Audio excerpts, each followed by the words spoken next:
oggi vi ho parlato e vi voglio parlare del bicarbonato e di come lo utilizzo io. Mi sono fatta una lista di 10 utilizzi del bicarbonato, appunto, e quindi inizio subito. Vi devo dire che da quando sono andata a vivere da sola ho iniziato a capire che la casa si deve pulire e non si pulisce da sola.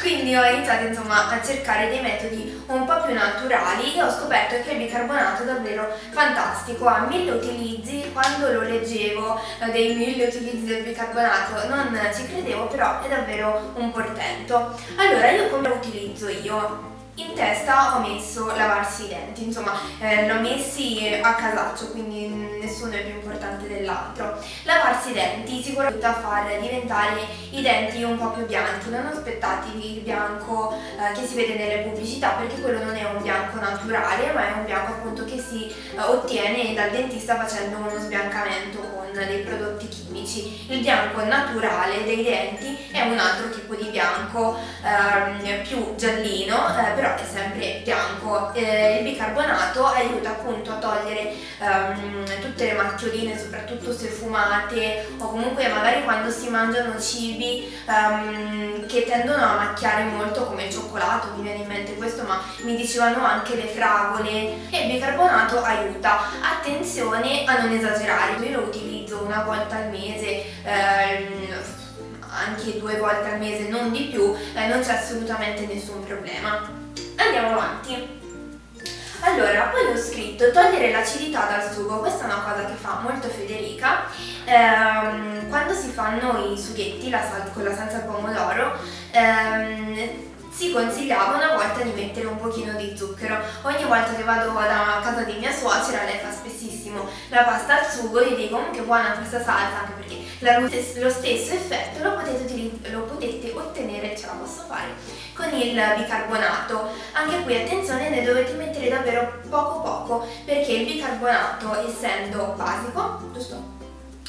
Federica fa così dietro con la testa, appunto toglie l'acidità che ci potrebbe essere nella salsa. Pulire i divani e i tappeti, questa è una cosa che ho scoperto da quando appunto sono venuta a vivere da sola con Billy, e cercavo ogni volta spoderare, pulire, insomma, che è comunque un lavoro lungo e laborioso, soprattutto appunto se mettete dentro un pochino di gocce di olio essenziale. Io utilizzo l'olio al limone di solito, il tea tree oil che disinfetta anche, dà poi un ottimo profumo proprio di pulito. Utilizzo molto l'eucalipto, utilizzo molto la menta, quindi tutti oli molto freschi che vanno a deodorare molto bene. Questi sono i miei preferiti, e ne metto dentro qualche goccina senza esagerare, perché dopo potrebbe essere un po' troppo unto.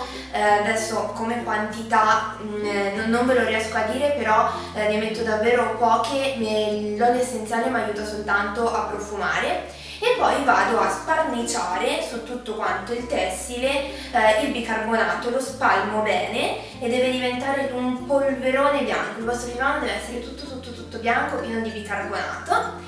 Poi lo lascio lì anche un paio d'ore proprio a impregnarsi bene, quindi qua è importante che nel bicarbonato non ci sia troppo olio essenziale, altrimenti poi il divano si potrebbe ungere. E una volta passato un'oretta e mezzo, un'oretta, insomma il tempo che avete a disposizione, lo vado ad aspirare. Con l'aspirapolvere lo pulisco, aspiro bene tutto quanto il bicarbonato, il divano è pulitissimo, aiuta anche a togliere un pochino i peli, soprattutto se lo andate un po' a sfregare. È pulito, è brillante. Io ho un divano nero e ve lo posso garantire, il nero poi diventa super brillante, come se l'avessi lavato in lavatrice, soprattutto è profumatissimo. Mi strapiace questo metodo, quindi provateci. Deodorare il frigo e non solo, quindi utilizzare il bicarbonato sempre per deodorare, e non ci credevo, ma effettivamente funziona.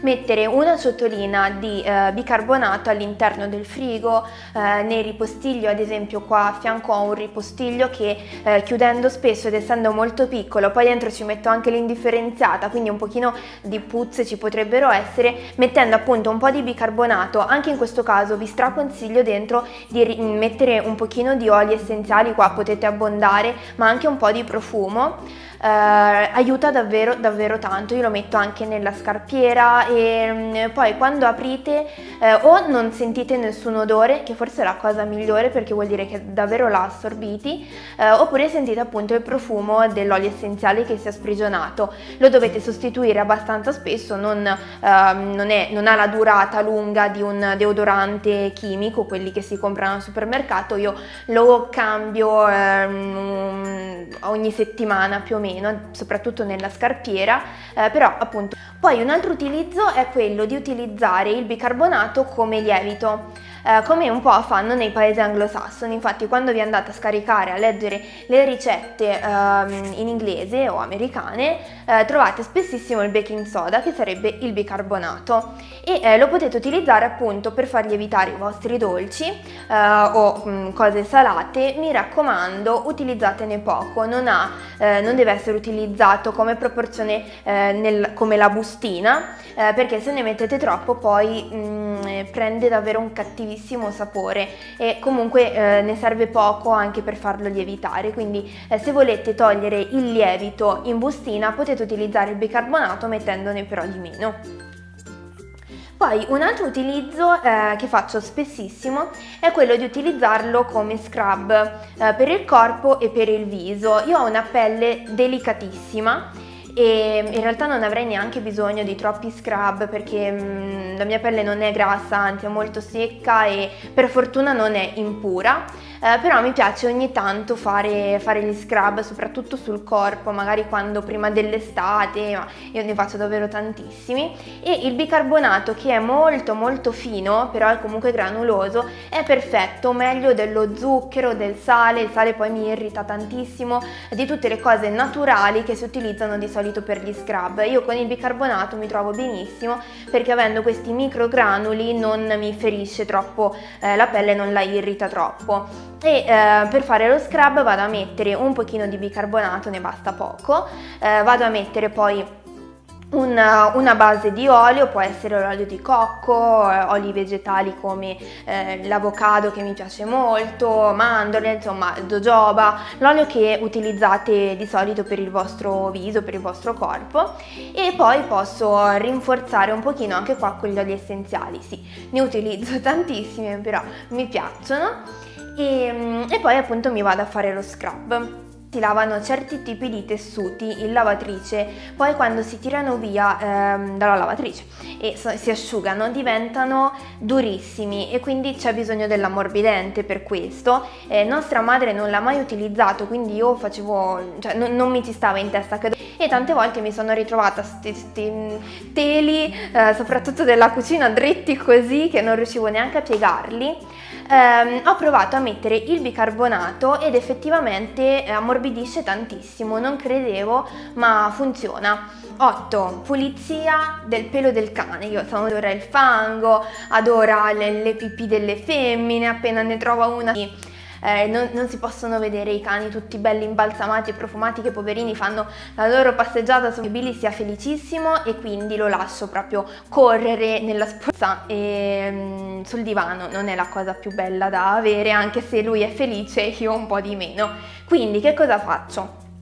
Ho trovato la cosa imbattibile: prendo un bel panno, lo imbombisco bene di acqua, ci spalmo sopra un pochino di bicarbonato e poco e anche qua un pochino di goccine di olio essenziale che gli danno un po' di profumo. Di solito metto quello al limone, che è quello che a lui dà meno fastidio di tutti, e qualche goccina di aceto. Poi lo passo bene su tutto quanto il pelo, gli do un'ultima sciacquata con il panno bagnato in modo da togliere anche i granulini di bicarbonato che sono rimasti, gli pulisco bene le zampe e Billy è profumato, pulitissimo e ci possiamo abbracciare sul divano felici insieme.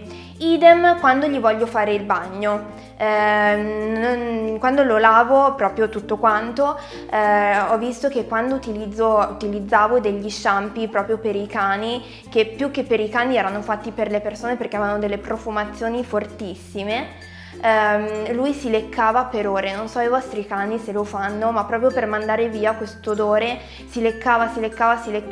Allora faccio la stessa cosa, però diluendo di più il bicarbonato, lo metto in un contenitore, insomma bicarbonato, acqua, e lo spalmo bene su tutto quanto il corpo. All'inizio avrete un pochino di difficoltà, soprattutto se siete abituati con gli shampoo, perché non fa schiuma, però ragazzi io vi garantisco che è la cosa che meglio pulisce, non lascia assolutamente odori, il pelo è super lucido, è morbido, è fantastico, è come se fosse appena uscito dalla toeletta.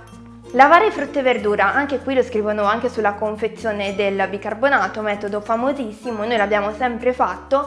Il bicarbonato aiuta a pulire meglio la frutta e la verdura senza dover mettere la mucchina o prodotti chimici che assolutamente non servono. Il bicarbonato aiuta a togliere anche un pochino di pesticidi che si potrebbero essere depositati sulla buccia, e sì, mi piace molto. E infine il bicarbonato aggiunto ai legumi durante la cottura aiuta a ridurre i tempi di cottura dei legumi, quindi ci mettete di meno a cuocerli, e cuociono i legumi con il bicarbonato, anche la buccia è meno corposa, è un po' più morbida, quindi